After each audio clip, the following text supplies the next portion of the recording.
ជំរាបសួរក៏សួស្តីទៅកាន់ម៉ួយជាទីគោរពហើយអ្នកដែលមិនទាន់ម៉ួយជាទីស្រឡាញ់រាប់អានពីខ្ញុំបាទម៉ៃម៉ាយថ្ងៃនេះផងដែរខ្ញុំបាទមានកិត្តិយសមែនតើដែលអាចនឹងចែកជូន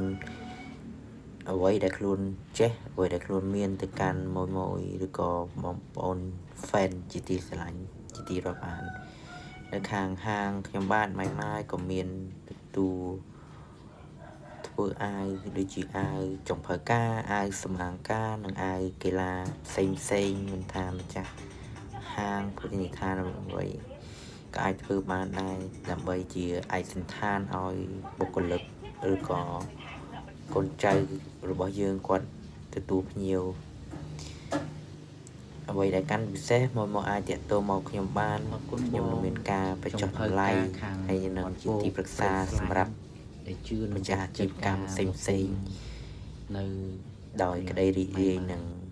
ស្នាមញញឹមជាចុងក្រោយខ្ញុំបាទប្រកបហើយម៉ោង 4 កន្លង 5 ហ្នឹងចាំខ្ញុំ